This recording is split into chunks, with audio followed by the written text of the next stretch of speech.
SummerSlam 2024 is finally in the books, and I must say, it's one of the best pay-per-views that I've seen in a hot minute. Being a huge wrestling fan, I'm going to go through this card and kind of give y'all my reaction to each one of the matches and the outcomes of them. The first match that we're going to talk about is Rhea Ripley versus Liv Morgan, and this match was slapping. From the get-go, just the backstory of this entire match was just really well drawn out and really took its time with it, and so we kind of knew that Dom was going to play a huge part in the ending of this match, and he certainly did. Leading up into this point, we were dealing with the Rhea Ripley shoulder injury throughout the match, so it wasn't as good as it could have been in ring, but it was still so good, especially considering that Rhea was dealing with an injury the whole match, which was just super badass of her to continue throughout the match. Kind of in the final moments of this match, we see Rhea go to hit Liv with the chair shot, and Dom holds back the chair. And at first thought, we're thinking, oh, Dom's trying to help Rhea win the title. But then just seconds later, Dom is distracting the ref while he slides a chair into the ring and lets Liv Morgan hit Oblivion on Rhea Ripley to retain the championship. And if it wasn't obvious enough that Dom had fully turned on Rhea in the Judgment Day, he then grabs Liv Morgan and gets a little kissing session in. To move on from that, the next match I'm going to talk about is Braun Breaker versus Sami Zayn. Of course, the outcome of this match, Braun Breaker ended up winning the Intercontinental Championship, but this match was not long enough. You know, it really didn't have that it factor to it and it didn't display the story that I really wanted it to display. But at the end of the day, Braun won the championship, which is what I wanted. And now Sami Zayn has time to go do maybe some stuff with the Bloodline and the new Bloodline 2.0.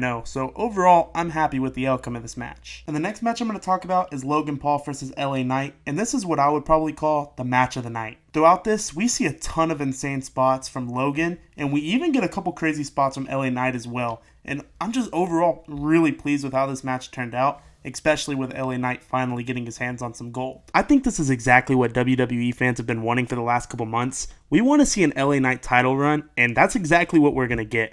You know, I'd like to see him feud with guys like maybe Andrade, maybe Carmelo Hayes, maybe a Sheamus of the world, and we'll just actually get to see this title defended on a consistent basis, which that's exactly what we wanted. And for Logan Paul, losing this title is not the end of the world, as you can plug him into literally any storyline, and he's fine, you know? He can stand on his 2 feet because he is a social media influencer, and that's just the power he brings to the company. He can be inserted into any storyline, and it will make sense.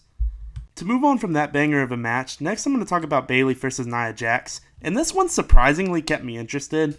I wasn't really in tune with the build-up of this match, it just wasn't drawing out to me personally, but I know a lot of people were looking forward to it. And rightfully so, because we have a proven talent in Bayley who has consistently put on 5-star match after 5-star match, and then we have a Nia Jax who is sneakily getting really good in the ring and really good over the mic over the last few months. And in the ending of this match, you do protect your champion in Bayley because you had her lose in a way where Tiffany Stratton does get involved, acting like she's going to cash in the briefcase, which caused a distraction to Bayley and inevitably leads to Nia Jax picking up the win and winning the championship. And this is going to lead to a super fun narrative because Nia Jax and Tiffany Stratton are, of course, on and off screen best friends. So the champion and the Money in the Bank briefcase holder being friends on screen is going to be super fun and definitely a new narrative that I don't think we've ever seen before. And so I'm definitely looking to see how that plays out over the next couple months and maybe even into a WrestleMania feud. I don't know if they want to draw it out that long, but we'll see. And to move on from that, the next match I'm going to talk about is CM Punk versus Drew McIntyre, which a lot of people were most excited about this match going into the night, and a lot of people were probably satisfied with how this match played out. I thought it was fine, you know, I didn't think it broke the fourth wall or anything. I didn't think it was the best match of all time, but you know, it served its purpose, and definitely Seth Rollins being the referee added an interesting aspect to it, but sometimes it was overcrowded and kind of seemed overbooked. And by that, I mean, like, I get it with the bracelet, like I get the sentimental value that it probably holds to CM Punk, but making that the focal point of the match just kind of lost me a bit. But like I said, I completely get the objective that they were trying to achieve by doing that, but it just wasn't for me. And that's fine because we're probably going to get 4 or 5 iterations of this match, whether it's Seth versus Punk, whether it's Drew versus Punk rematch, whether it's triple threat, whether it's Seth versus Drew. You know, we're going to get a lot more shots at this match, and they have so much time and so much more story to tell. So one, 6 out of 10, 7 out of 10 match is what I'd give this. One 7 out of 10 match isn't going to kill this feud, and it certainly did not kill this feud. I'm still very much invested in it, and I'm very much so looking forward to where it goes. And to move on from that, the next match we're going to talk about is Gunther versus Damian Priest for the World Heavyweight Championship, and my God, was this a banger of a match. I was so impressed with both of the wrestlers in this match, and super excited on how the match went. Now I have to say, in my predictions video, this is the only match that I got wrong. I went 6 for 7, and of course this is the only match that I just couldn't guess, and that's just because of how good that they booked it. And even during the match, it was hard to tell which way they were leaving because they both just put on such dominant performances. But of course, this match ended with a Finn Balor heel, well, I guess he's already a heel, but a Finn Balor heel turn against Damian Priest as he puts Gunther's foot on the rope as Damian's about to get the final 3-count pin, and that leads to Gunther choking out Damian Priest in the middle of the ring until he passes out. And this was just perfect cinema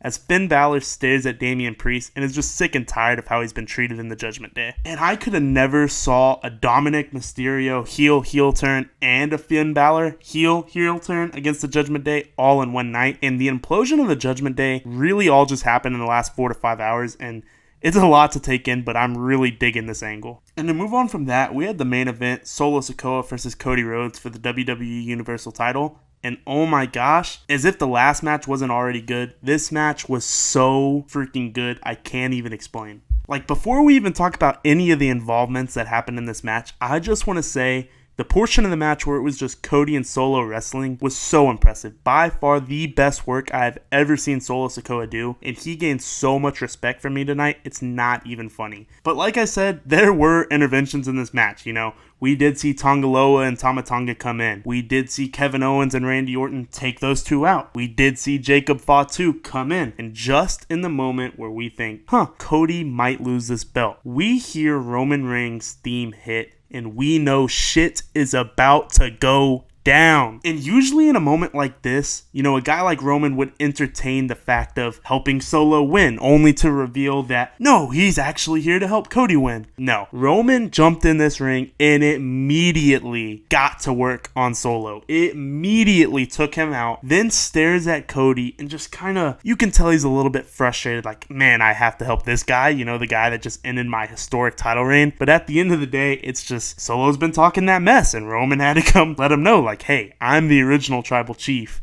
Your little phony group that you have going on, this shit ain't gonna cut it, man. We're getting rid of this tonight. And boy, am I so excited to see Bloodline, the original Bloodline versus Bloodline 2.0. It's gonna be the best storyline for the next coming months, and I'm here for it. And I can't stress enough just how cool the shot of Roman looking at, you know, Cody holding up the belt and just staring at him. I really hope we get a Roman Reigns versus Cody Rhodes 3. I don't know when that could be, because obviously this year's WrestleMania is probably going to be occupied with Cody Rhodes versus Randy Orton and Roman Reigns versus The Rock. But at some point, we need to see this feud rekindled. Maybe next year's WrestleMania, but I don't want to get too far ahead, and we'll cross that bridge when we get there. And yeah, that's really it for the SummerSlam card, and I just can't stress enough just how impressed I am with the booking of this show and just overwhelmed how happy I am of how it turned out. And I hope you guys enjoyed it too, and I hope you guys got the chance to watch it, and I hope that you enjoyed this video, and that's all I have for you today. So thank you guys for watching, and see you in the next one.